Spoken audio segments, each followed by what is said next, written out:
Hey everybody, how are you? It is 11:30 and we are today going to talk about solar panels. And it's a really interesting topic because um there are a lot of pros and cons obviously with solar panels. And unfortunately, I think what happens is that most people don't know what's going on when they buy a home that has existing solar panels. So, Eric and I today are going to talk about a bunch of this. And some of this stuff is going to be very, very shocking to you. I'll share with you some of the stories that I have with my clients related to solar panels and the problems that come up because of it and how we resolved it. Obviously, there are pros and cons, to having solar panels. And we're going to discuss that as well. So feel free to chime in the comments if you guys have any questions, we'll be happy to answer it. And we're going to talk about more of just how to protect yourself, because that's really the most important thing. And, we're here to give you information. Eric is an attorney. I'm a real estate broker. This show is not offered as legal advice. It's offered more of, as an educational, so that you understand what you're getting yourself into. Okay. All right. So let's start. Eric, welcome. Thank you, Scott. Thank you for having me. Yeah, and I'm so glad that you fixed the blinds thing. Yes, yes. from last There will be time. no sunlight in my eyes this time when we do That's this. hilarious. Yeah, we loved it. We loved it because you were all sitting on the I side was like, trying to oh, get no. out. That's but I've resolved that. Thank you for resolving it. I sincerely appreciate it. So yeah, we're gonna talk about solar panels. So the first thing is obviously the financial implications of buying a home with solar panels, right? Um, the idea is that you're gonna save some money with the solar panels so that you don't have to pay SDG&E all of that money, right? For electricity. It sounds really, really good on the surface, but when you dig down more deep into it, it's not necessarily as good as it used to be, definitely for sure. Right. And we'll talk about net metering 3.0 and how that's changed everything as well.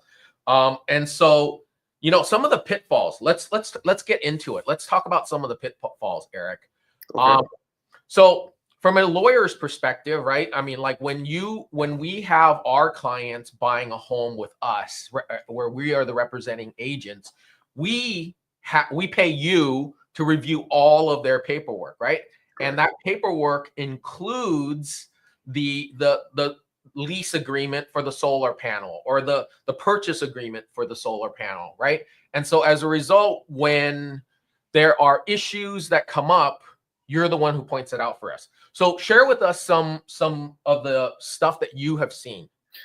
Okay. Well, first thing is whenever you buy a home that has an existing solar system, you want to, as part of your due diligence in determining whether or not you want to buy this property, it's very important to figure out what is the ownership structure of this solar system, right?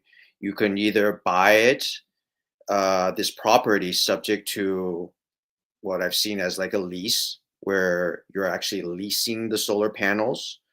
I've seen it structured where the current sellers own the system outright, but it's financed. So there is a loan attached to the solar system. And I've seen where they have already bought it outright and there is no loan. So it's already part of the property free and clear, right? So Mhm. you want to first figure out, what is it that if I buy this property, what is I'm subject to? So it's very important as part of the due diligence process to really ask the sellers, I need these documents. I need the purchase agreement or I need the lease agreement. I need, the monthly statements related to these solar systems. Sometimes I even say, ask for the SDG&E bill or whatever utility bill that's in for that house to see, is there actually electricity generated, right? Yeah. These contracts are in place, and it's very important knowing that once you buy this house, you're subject to these contracts, Yeah. right? And you're basically a lot of times, especially for like the solar ones that are leased, you actually have to like pre-qualify with the solar company prior to actually closing escrow because you're actually taking over the debt. Correct. So if it's a lease structure, it is very important to know that all leases for solar systems have an assignment or transfer term, right? And yes, as part of that could be that as a buyer of this property, you have to go through their qualification process, whether it's a credit check, income check, right? Um, and then you got to sign paperwork saying that I'm going to assume the terms of this lease, right? And whatever those terms are, you're subject to for the next however long duration for this lease term, Yeah. right? Yeah. Um, Oh, sorry, interrupt. Go ahead. no, no, no. So that's something that's very important as a buyer. That if you encounter that this is a lease system, to really know what you're getting yourself into. Yeah. The point I was going to make was that I had a client, we were in escrow and, they were first time home buyers, right? And so they put, about 3.5% down, FHA loan and things like that. And, they really were doing their best to be able to qualify. And with one of these leases, because if your DTI, your debt to income ratio is what the bank uses to qualify you for that mortgage and that home. If your DTI is basically, hitting the max at, let's say, 45 or 48% debt to income ratio, right? What you can qualify for. if you have one of these mortgage, these solar leases that adds another 200 or 300 bucks on top of that, it could literally cause you to not qualify for that loan anymore. So that's something to also like think about when you're going into this, right? Right. So that's one component, is how it could affect the financing in terms of purchasing this house. I've also had clients that call me saying they bought this house subject to this lease and realized that this monthly payment actually is more than had they have bought a property without solar. So keep in mind, this is something that a lot of people miss out, is assuming that I buy this property that has a lease system that I'm going to save money. That's not necessarily true. Keep in mind that the lease system that was designed is for the sellers, right? Their living habits, maybe they run the AC, 24/7, you Or they have know, 3 Teslas that they're plugging in. Exactly, right? And so that with their lease system, the monthly payment of $200 is actually saving them a bunch of money because, they are heavy electricity users. However, if you're like me, who doesn't turn on the AC system or the heater, And you, right? you live, yeah, Buying yeah, correct. this property would actually mean I'm incurring more monthly costs as opposed to if I just didn't have this lease system. So Yeah, it's it's cheaper to use SDG&E is basically what correct, you're correct. saying. So you don't want to assume just because, oh, wow, I have a lease system, that you're going to be ultimately saving money. No, because you have to understand that that system was designed for the sellers, right? They went to the solar company, they looked at their SDG and be able to say, hey, we think you need this X many panels, right? It's going to cost this much per month, right? And for them, it saves money.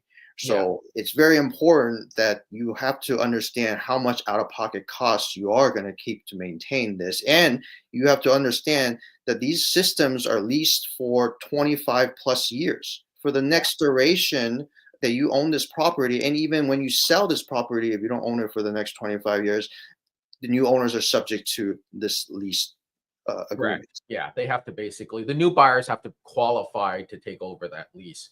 Speaking of it, because a lot of times I hear this all the time with people that are purchasing homes, and they want solar on the roof, or because they think it's going to save them a lot of money, and it may, because you have to look, like you said, you have to look at your personal usage, right? If you're just two people living in a big gigantic house, you probably don't need to really cool or heat it all that much excessively, right? And the thing is a lot of people are like, oh no, Scott, I'm not leasing. I'm gonna buy my solar panel. And I'm like, great. An average solar panel for an average size house could be anywhere 35 to 50, $60,000, right? And even if you had the money to pay up front, which this is something I try to explain to my clients, is you're basically prepaying your electricity bill, Correct. right? Because So, you're buying that panel. And correct. let's say you happen to sell that house in, I don't know, 7 to 10 years, right? And you don't actually stay for the full term of of the panels. You might actually be overpaying for the panels, overpaying for your electricity bill because you're paying all of it in advance. So I want to. I'm very happy that you brought that up because I literally just had a client on Thursday. So come to me because they're buying a new construction property in Carmel Valley. I'm not going to say the developer's name, Okay. okay? But And blah, blah, blah, blah. new constructions in California now are required to have solar. So when you Yes, buy new construction, you don't have the option to tell the developer, I don't want solar. They say correct. you have to either it's a leased or you buy it Yep. outright, right? Yep. The Thanks to Governor system, Newsom. this is a town home, okay? It wasn't some single family house, okay? Their lease system on the or sorry, not the, they decided to purchase it, which I said, yes, that's a good idea. Definitely purchase it. Don't lease it. Leases are Mhm. terrible with these things, all right? But if the cost of purchasing was added 30K to the home price, Yeah. right? And they could finance it, fine. But how long is it going to take you to make up that 30K? All An right. electricity bill. The electricity bill. Okay. If you're not someone that uses a lot of electricity, you're never going to be making up that 30K for the duration that you own this property. Right. Yeah. Yeah. Yeah, I mean, So, let's say you spend $300 a month, right? That's just like what, 3,600 a year, mhm, right? I mean, that's almost 10 years of right. of electricity payments. Right. So what has happened with this policy now that California has enacted that all new developments have to have solar is that me as a buyer, I have no option now. I either have to lease it, which is terrible, or I have to purchase it, which again, I can't shop around. It's 30K, right? It's not like I can tell the developer, say, I don't want to buy this. I want to use my own company that's only going to charge me 20K to put in Yeah, the same system, right? yeah, So now I have to add it on top of the purchase price. That's another 30,000. Yes, amortized over 30. This is what they tell you at the sales office. Amortized after 30 years, you're only looking at about a $200 added. But still, that's still 30K that I could have saved if I didn't want solar. All yeah, right. correct. But Or now I'm found a forced better deal to have somewhere solar. else. Or found a better deal somewhere else. Yeah, correct. So Right. here's the thing is this, I'm going to play this video for you real quick and I want your opinion of it afterwards, right? Because it talks about excess solar power. And this is what is I believe causing this is because all new developers in California are now required to put solar on the roof.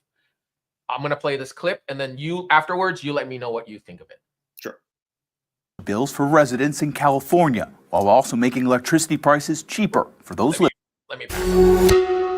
Solar panels are driving up energy bills for residents in California, while also making electricity prices cheaper for those living in other states. This is because right now, California is making more solar power than it can use. Over the past 12 months, the state has been forced to curtail more than 3 million megawatts worth of solar energy, enough power to keep more than 500,000 California homes running for a year. It's a problem that's only gotten worse as the state added more solar panels, increasing about 20-fold over the last 11 years.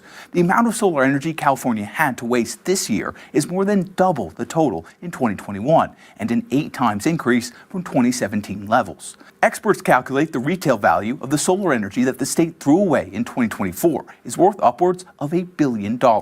Solar energy needs sunlight to produce power, which makes California's sunny climate ideal for this renewable source. But peak demand usually happens at night, so much of the power being generated during the day goes unused. Constructing industrial-sized batteries for storing the power to utilize later can be twice as expensive as the solar panels themselves.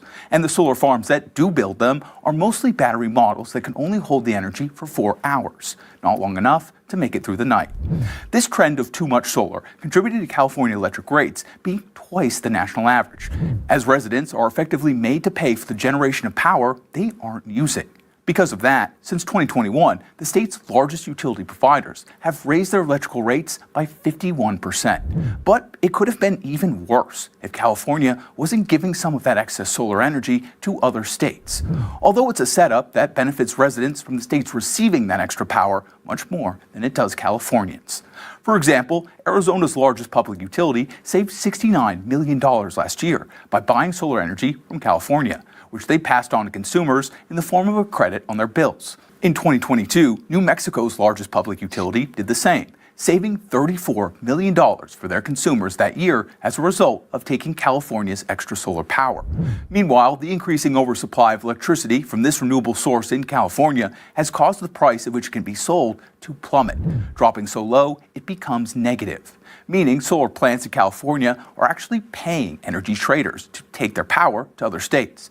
Despite these challenges, Governor Gavin Newsom still wants to add another 70 gigawatts of industrial solar farms by 2045, a plan which will require enough panels to cover an area equivalent to nearly half the state of Rhode Island.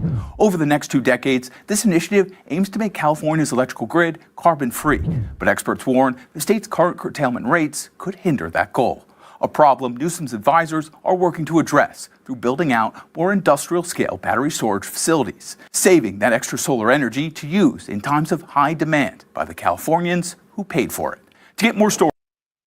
So this story basically says we are already currently producing more solar energy than we can use. And the reason is, we all know that when we use solar, the highest demand is right when people get home from work, right? It's typically like 4:30 to about 9 p.m. And, thank goodness California has a lot of sunshine, but typically by 6 p.m., I mean, it's done. The sun is gone and dark. So unless you're able to harness that power, it's completely useless. Yeah, that's correct, and I think that clip hones in on there's an infrastructure issue. You can generate all this energy, but if you have no way to store it, right, or utilize it when it's generated, it's just wasted, right? And it's just a basic supply and demand type of issue that California just hasn't solved. The policies was, and we heard this all the time, was, oh, we need to have, I think, I don't quote me on the exact number, but it's like 70% of energy needs to come from renewables by a certain year, right? So now that's why we have these laws where, or all these programs that really promotes people adding solar, whether, they sell it as a credit towards something or tax credits and all that, right? And the developers now have to add solar. So we have a lot of solar, right? But we don't have the infrastructure to really utilize all that energy that's created. And basically, we're selling all this excess to other states that need the energy rather than keeping it for ourselves to lower our electricity bills, right? So, Yeah. and that's just a failure of current policy right now. And hopefully, according to the clip, that policymakers are trying to make a change on this. Yeah, but the thing is they all, in order to benefit from that, they have to build battery banks, right? Yes. And these battery banks, I mean, right now battery technology has gotten definitely a lot better, but it's not like to the point where like it would actually be beneficial, right? I mean, these lithium ion batteries are very expensive to produce, very expensive to produce. I mean, like you buy a Tesla wall battery for your home, it's like 30 grand, 20, 30 grand for one wall battery. And so it's just at some point it almost doesn't make sense anymore to me, right? Because there are cheaper ways to produce energy. There are cheaper ways to produce energy. Yes. So I think the point is, solar is not necessarily. Now, there are those people that are like big environmentalists that, I really want to make sure that, the electricity that I'm using comes from renewable. That's fine. I understand that. But from an economic and financial point of view, as a home buyer, you really have to understand that solar does not necessarily benefit you in terms of saving you energy costs, right? And it's something that if you're buying a house currently, or you need that house has solar, you really need to make sure you look at the fine print to determine whether or not this is something that benefits me. And then on the flip side, if you're a home, currently a homeowner, right, you have to also weigh, does adding a solar system add value or may actually lower the value of my house, right? Because there Yes. are instances where, I added like a leased system, right, that's saving me money, but then the buyer that wants to buy my house realizes this system does not say, it's going to add more costs, make it harder for me to finance the purchase, lowering the value of this house, right? Yeah, and the thing is as a real estate agent, as a real estate broker here locally, I have had, and I'm not saying every situation is every client is going to be like this, but I have had clients that when they have found out that there is a leased solar panel on the roof, done. They're like, you know what? I just don't want that, so I'm going to walk away. I mean, like I see solar in a lot of ways purely from as a real estate broker who does the transactions. It's kind of like a swimming pool, right? Some people love a swimming pool. Other people hate swimming pools because with swimming pools, there comes liability. With swimming pools, there comes additional cost. And so if you buy a house with a swimming pool and you never intend to use that swimming pool, it's just a complete waste of money, right? Going back to your point of if you buy a solar panel with like 40 kilowatts or something crazy, because that previous owner had a big family and you're just one or two people, it might be just a complete waste of money, right? Because it's just going to go into the grid, and then Newsom is going to sell it to Arizona. And then they'll give you pennies on the dollar for it, especially. So this brings us into net metering 3.0, right? And basically, a lot of the previous homeowners that have put solar into their homes years ago, they're making pretty decent income from the energy that was generated by their panels, right? But with net metering 3.0, that's changed, right, Eric? Correct. And to just give some context, what net metering, essentially energy metering is basically, they were used to buy, give you a credit for the excess energy that was generated from your system. And so 3.0, what happened, it changed the compensation structure of that, where it lowered, the benefits of having, excess energy generated. Yeah. And the thing is with solar, I also learned something new that I didn't realize before. I always thought that, like, if let's say you bought a home, right, with solar panels, and you installed it, I don't know, like 15 years ago or 10 years ago, and you're not in the net metering 3.0 category, you're in the 2.0 or even the 1.0, right, which is amazing. The thing is we recently went into escrow for a property in Carmel Valley, and the previous owner had put in solar panels on their roof.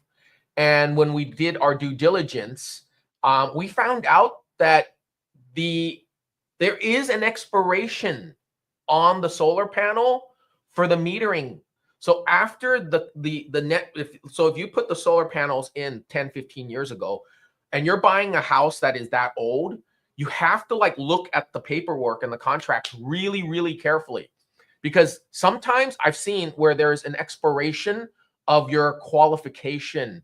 And so what happens is you have to reapply for that credit, and it puts you back into the newer category of 3.0, whereas prior to that, you were at 2.0.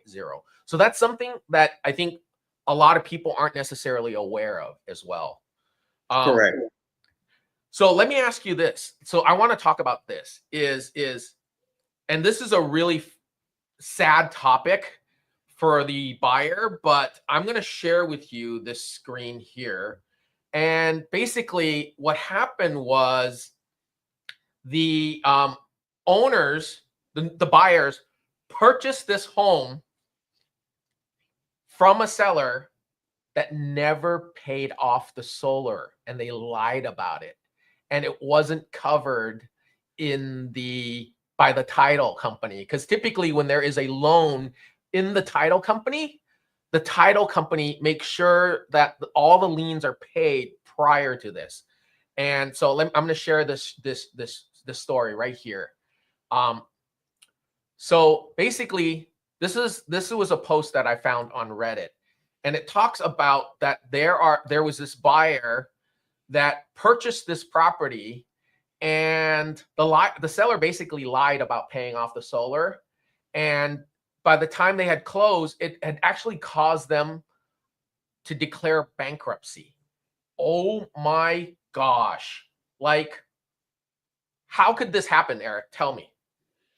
Well, so as I mentioned before, your ownership structure can be a lease, which we discussed. Now, if you find out that the owner structure is you own the zones, but you financed it, right? That means I bought this system for $30,000, but I took out a loan to buy this. So a lot of companies, they'll sell you it, but they will give you a loan for it at some interest rates for a certain term.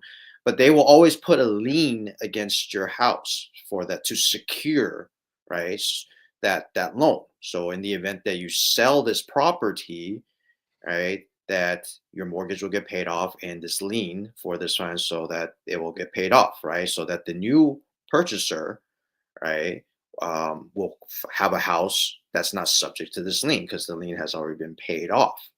Okay.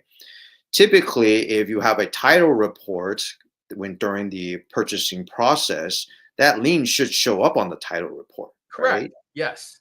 But what's important on that title report, if you look at it, is part of the exclusions to coverage. So So what? wait. Let me stop for those people who aren't lawyers like myself. Okay. So let me understand it if I'm understanding it correctly. So the idea is the owner of the house, the seller, put solar panels on their home and they took out a loan for it. And as part of that, the title company that is supposed to ensure that the house is going to be sold free and clear, that particular policy didn't include the lien on the solar panel from appearing. How could that happen? Well, title companies do sometimes make mistakes, or Okay. sometimes these liens are not recorded with the county, so it's not public record. Okay. Or, like I said, it is listed in the title report as an exclusion from coverage, meaning Okay. that you can buy this property, we'll insure it, but we're excluding this lien as part of it, right? Oh, So so they're they're like, hey, we're not going to be liable if about correct, this right? particular It's a lien, known and they're lien. making you aware of it. Correct. It's a known lien, and that's what insurance is there for, is to insure against unknown liens against the property. But if it's a known lien, I can exclude that from coverage, right? So you know about it, you didn't pay it off, da da da da, right? And so we're not insuring it. Um, so again, it's a Reddit post, so I can't be 100% sure what Correct. happened in that specific circumstances, Correct. but Yeah. But we're just speculating the potential like legality of it, right? mhm, So mhm. we're discussing it on a very high level Yeah, of like what it could be and how, if let's say our audience is watching us, how they can potentially make sure that they're not going to be a victim of something like this, right? Because this is really important. Like I don't know if I mean like I'm a real estate broker and I've done tons of transactions, but I'm not an attorney, right? And so like sometimes when I read this stuff, it's not 100% clear to me, right? And so this is why I feel that it's really important, and this is why we do this at here with the Scott Chang team, is that we have an attorney like yourself review all of that paperwork to catch these potential red flags, right? Because if there is an exclusion if there's an exclusion in that title, well, if the buyer is aware of it, we can resolve it. Hey, Mr. Seller, pay off the loan correct. prior to So close. to protect as a buyer, to protect if you know that there's a solar system, it's very important to ask the right questions and not just rely on what the sellers are telling you. Ask for the documentation. If they say, I have paid this system off, it is on free and clear, then as a buyer, I would say, then show me the statement that shows that you handed over a check for X amount of money to pay this off. And if there was a lien, there should have been a lien release that's also recorded and provided to you. I want Yeah, to see those documents. And if you don't give me those documents, I'm going to terminate this contract, right? I'm not correct, proceeding with purchasing because I correct. don't trust what you're saying. And you're not giving me the documents that I need to do my verification of what you're telling me. Yeah, and Right? even if you trust, there's trust but verify. Exactly. Right? People tell me that been told that by in the past. And the thing is too often we are so trusting. And so this is what leads us to potentially get scammed. So I'm going to talk to you, Eric, about people that have gotten scammed because of this. And it's one of my biggest problems because I had a client that had to go through this. And what it was the program was basically, it was referred to as the Hero Program, and it was supposed to help owners of homes, get loans that to make their house more energy efficient. And a lot of people used it for, insulation, to make their house better insulated, and to like for solar panels and things like that. So I had a client that I represented in a sale of his home. He had bought it from the developer and they had put the solar panel up on the roof because it was required. And he had signed up for this hero program, and he hired me to sell his house 10 years after he purchased his home with this solar panel with the hero program on it. And after 10 years of making payments to the solar company for the liens, when I took over and listed his house for sale, his loan amount balance for the solar panel went down $4,000. Like, when he realized it, he was so upset, right? And in order for us to sell the house, he actually had to pay off that loan. And so let me share with you guys this article here. And this article is from one of my favorite podcasts. It's called the Bigger Podcasts. They're a very, very well-known podcast. They have an amazing YouTube channel. They teach a lot of people about investing and how to make money and how to be buying rental properties and stuff like that, right? And they wrote this article basically that says that this loan program is a complete and utter fraud, right? And the thing is let me share with you another one. I mean, it's just, when you start digging into this, there is just so much to find. It's insane. Let me share with you this video that I found, and I'm going to play this video for you guys, okay? And this basically is a scam that was where the city of Los Angeles actually sued the PACE loan program that is responsible for the hero program. Listen to this. Oops, sorry, guys. Now, gave out loans to. Sorry, LA County has agreed to a $12 million settlement in connection with the so-called PACE program. Now, it gave out loans to people for energy improvements like solar panels for their houses. Critics say many homeowners became victims of predatory contractors and were in jeopardy of foreclosures. NBC4's Ted Chen has that story. I can sleep. I lost my sleeping in this 7 years. Xenia Okana thought she was getting money-saving solar panels installed in her home 7 years ago, but she says it turned into a scam.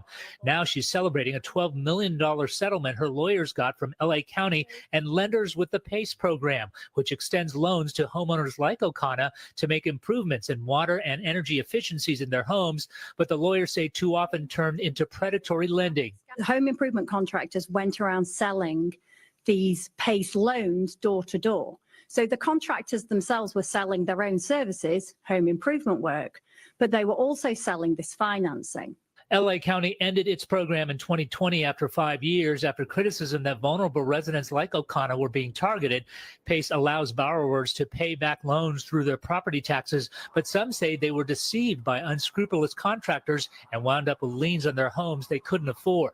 Often people believed the representations they were being told that this was a free government program and signed up for this work thinking that the work was going to be free. And then many months later, they'd get a property tax bill that was huge. Despite the backlash, the county says PACE was largely successful, with thousands of home projects completed, both saving energy and reducing pollution. PACE loans continue to be offered throughout the state, where officials say reforms are in place to protect homeowners. On its website, one of the lenders in the settlement.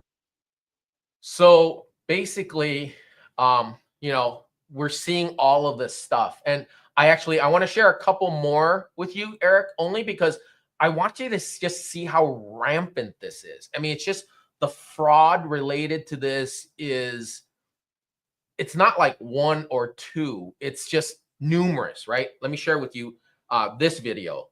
And it will sicken you when you see this video. Couldn't stay. Our I-team is staying on top of your continuing questions when it comes to solar panels. And they found that you can end up stuck with a pretty big bill for them in some cases. Andre Lucia has been looking at complaints, in fact, from people who say they inherited huge debt, large debt in many cases, from their loved ones that they unknowingly took on in the past. And with that, I know that you began on this last year, November of last year. I think it's been a while. November of last year. Yeah, and we got a big response to that story. I was surprised by how many people reached out to me, to the station, to let us know their relatives were misled by solar companies and locked into big contracts that in some cases outlived them and their children are now. One story. Oof. Hang on. I don't know why it's not streaming so great. Huh. All right. So technical difficulty. I apologize. Let me try that again.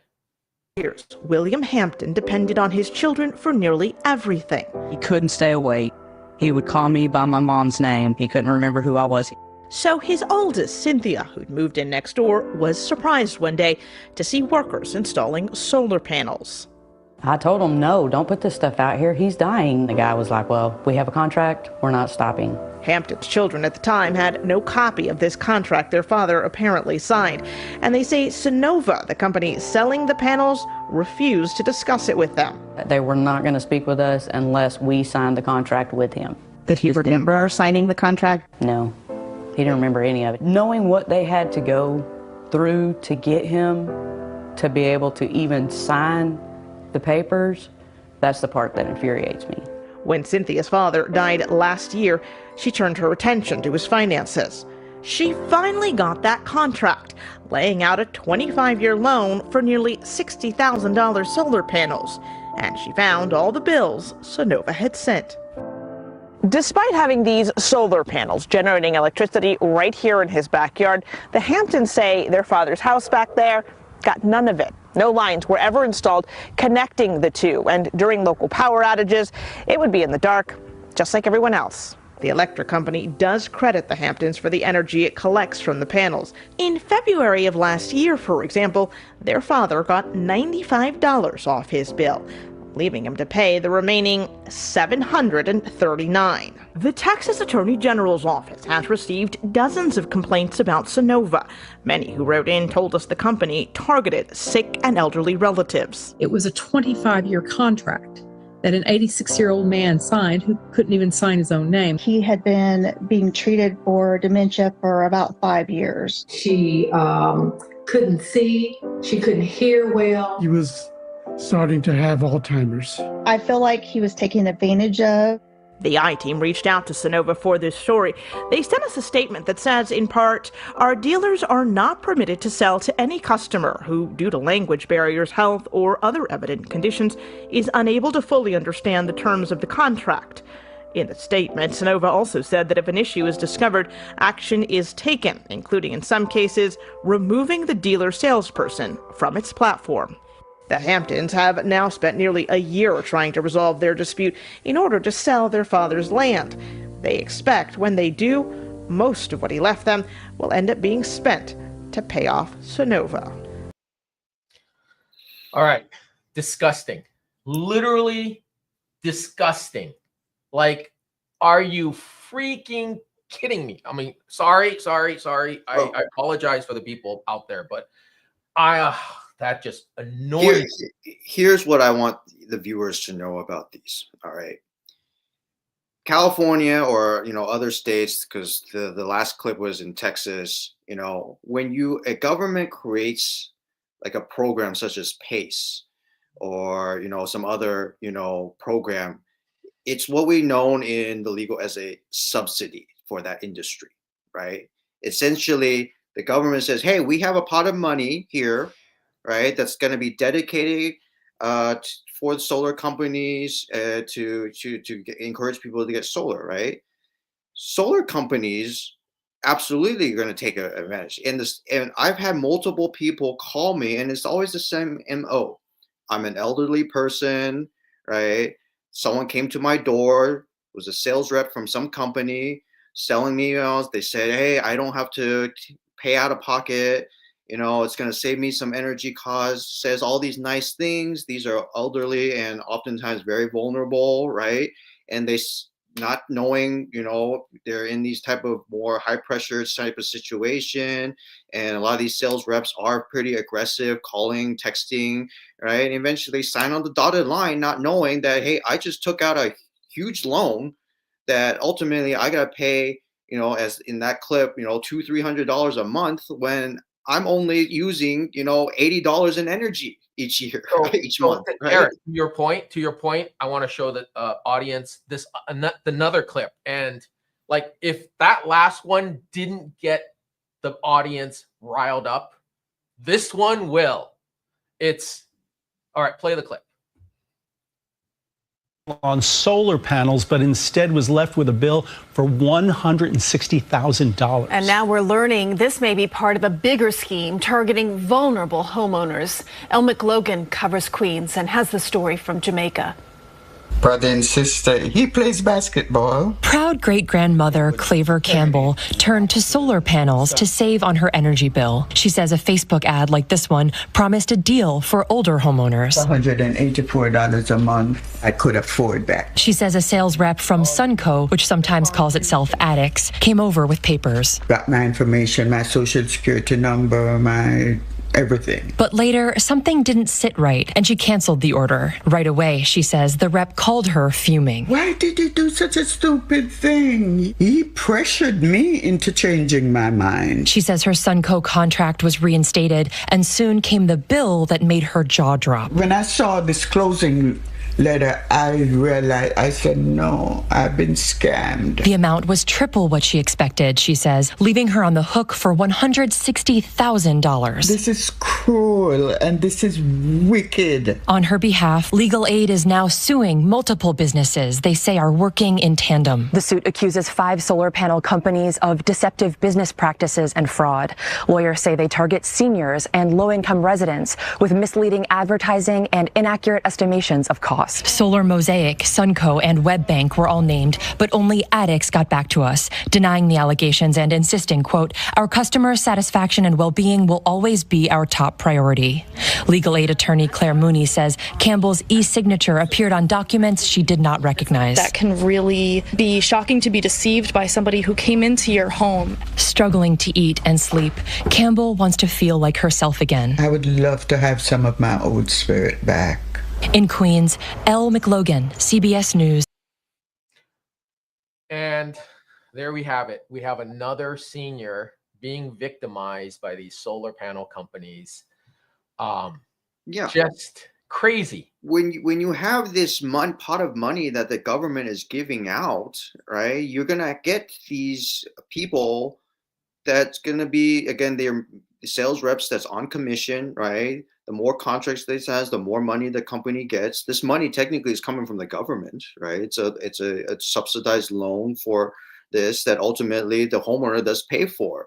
Yeah, right? but that poor lady who in the last clip that we just played, she's now on the hook for $160,000. Yeah.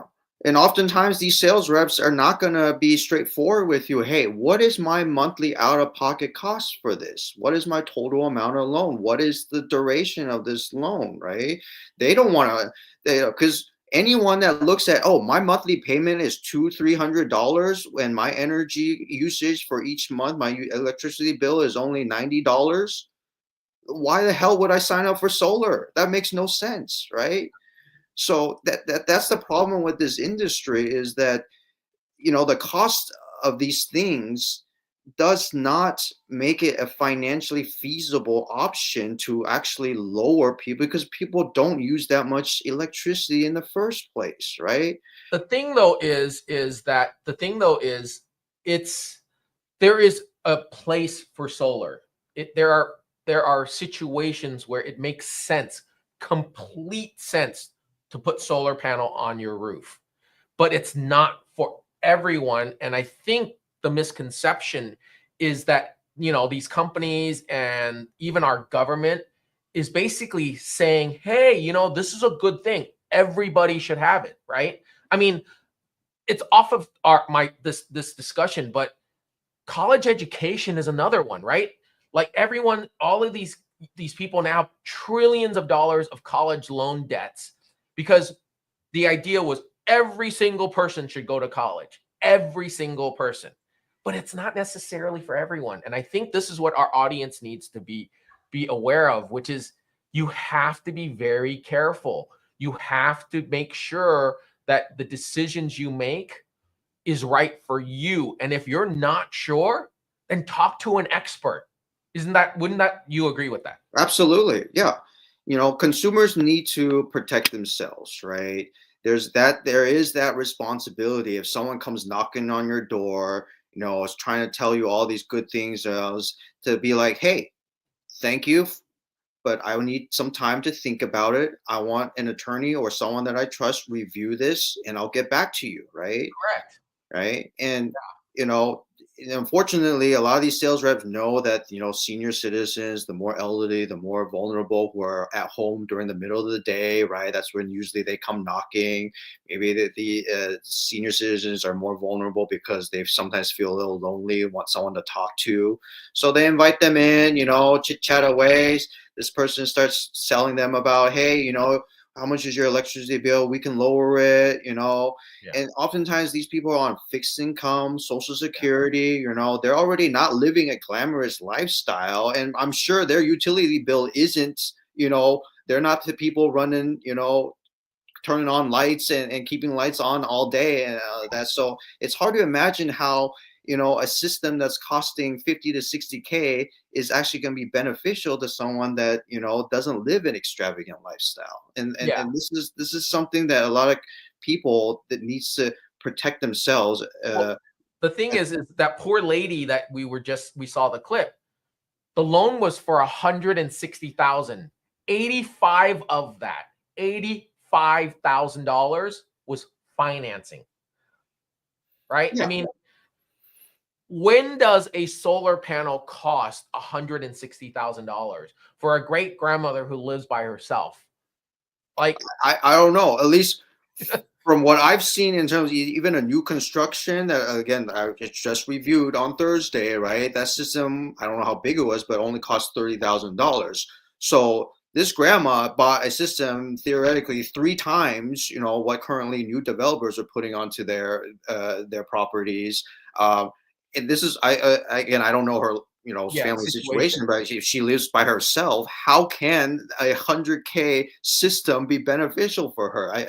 This is absolutely the solar company just trying to get their commission, trying to get the money, right? And then saying, I sold it, I'm done, and then leave them with having to fund and pay this. And sometimes they come to me going, how do I get out of this? And, there has been so many lawsuits, related to, these solar contracts and getting people trying to get out of them, that, it's just not something that someone wants to deal with. And unfortunately, once you're into these contracts, it could end up in a lawsuit. It's very hard to get out of them too. Yes. Because, I mean, you signed it, Here's the other thing. This is advice from a real estate agent, a real estate broker of many years to my audience, is when you are asked to sign a document, a legal contract, right? That could potentially put you on the hook for tens of thousands of dollars. And you're not a lawyer. You don't have the expertise of an attorney. Please, please, please hire an attorney. Yes, I understand that it can cost you a few $100s. It can cost you probably $600, $700, whatever it is, for that attorney to review that one piece of contract, which is not that big, right? It might be only 10, 12 pages, but it can potentially save you hundreds of thousands of dollars a year. And I can ask Eric if that's correct, but he's an attorney, so he's going to obviously say yes. But from my perspective, I think it's like the look at the parties involved. If you're thinking about solar, you got a sales rep who's earning a commission if they make the sale, so they're going to tell you good things. You have yourself who probably doesn't understand. He's saying, oh, you want an attorney. And honestly, I always tell people I am the pessimist. right? I'm the person that looks at what is the worst case scenario, because that's what I deal with, right? As an attorney, people find me at their most vulnerable, and when they encounter a problem. So I use that experience and tell my clients that come to me to review like these solars, like, look, this is my experience in this. This is usually not a good deal. Okay, this is the risk involved.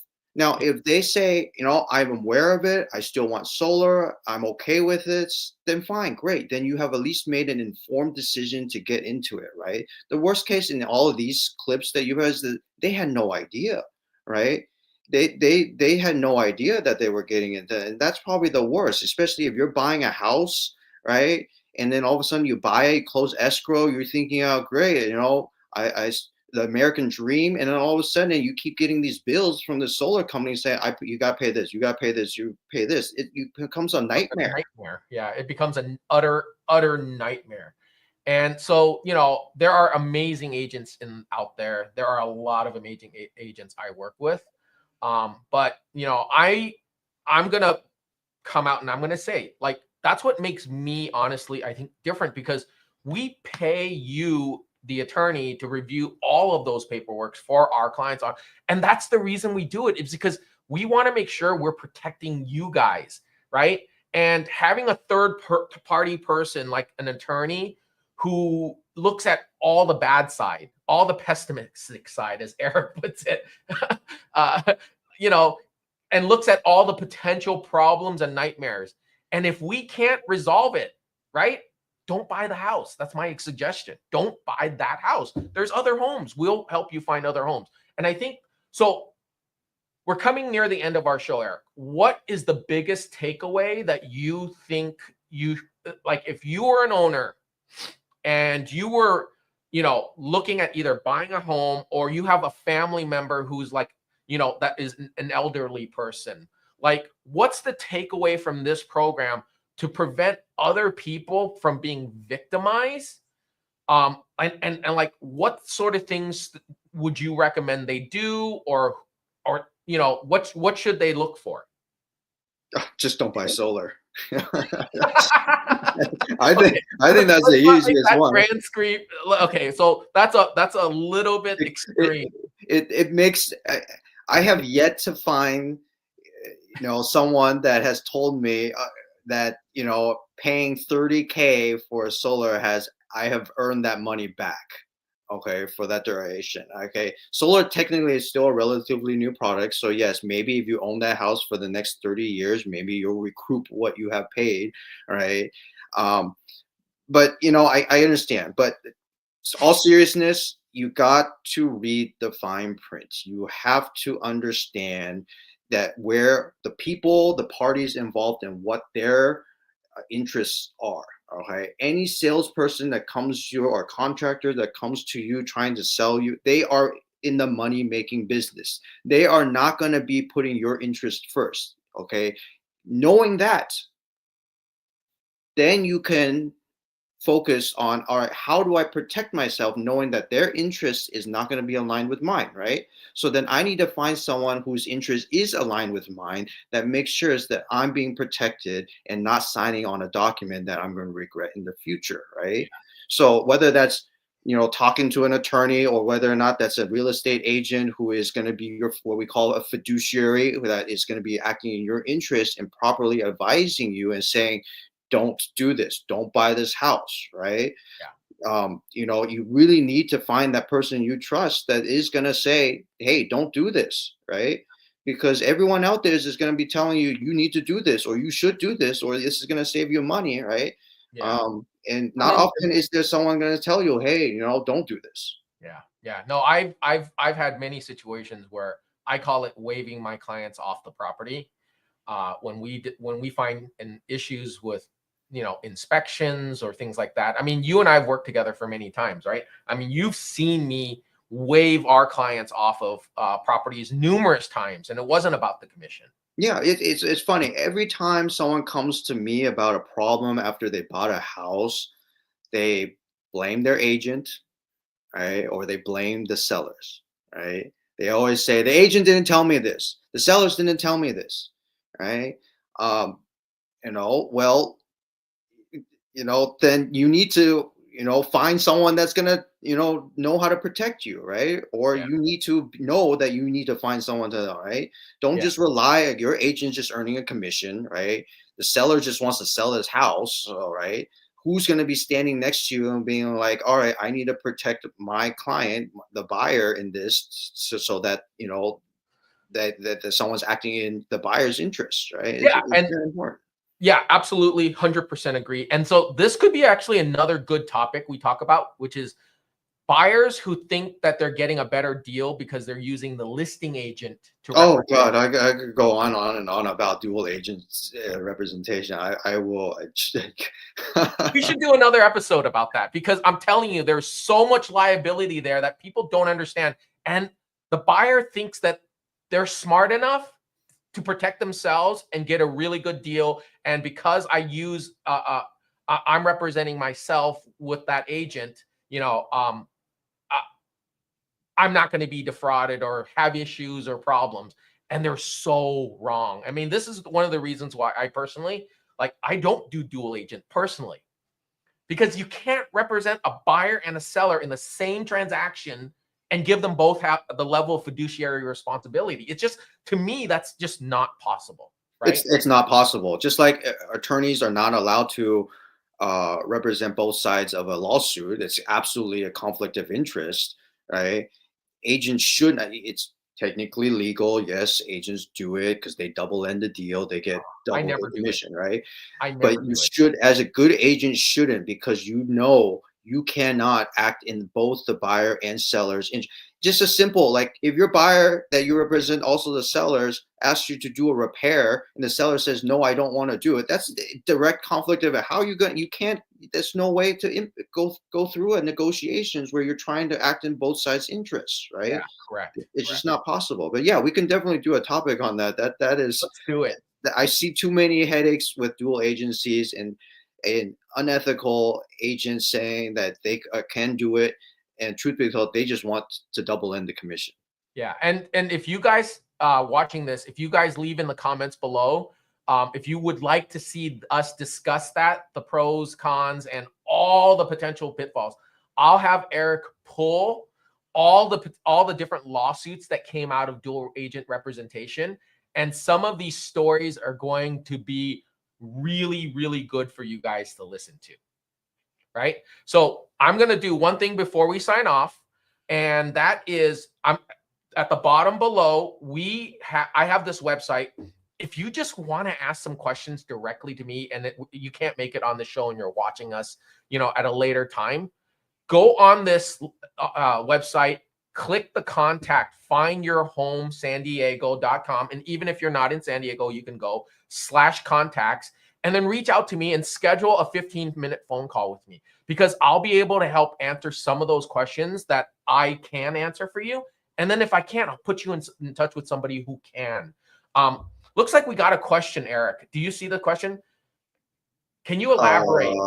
This was from our last episode. This was about the ADU. Yeah, from JJ. JJ, why don't we do this? I am going to connect with you, and what we'll do is reach out to me on this website, and let's talk about this. You go to my findyourhomesandiego.com /contacts, and let's get connected and we can chat. How's that? Does that sound good? All right. And then I have one more. I got one more from Karen, who says, yes, do another episode like that. So, okay, sounds great. We're going to do it. Thank you so much to all of you guys for listening and watching. I really hope you guys found this educational, because these poor seniors, oh my God, I feel so bad for them. Like, don't be a victim. And there are people out there like Eric who will help you and tell you, don't do this. Don't sign these contracts, because you don't want to end up be on the bad side of $160,000 lien that you can't get out of. All right. Thank you, Eric, very much for your time. Next week, you're not going to be here, right? So we're going to not have an episode next week, but after that, we'll get back on schedule. And for those, keep an eye out on our social media pages, and we'll announce when our next show is. Sound good? Sounds good. Thank you, All Scott. right. Thanks, Eric. I appreciate you.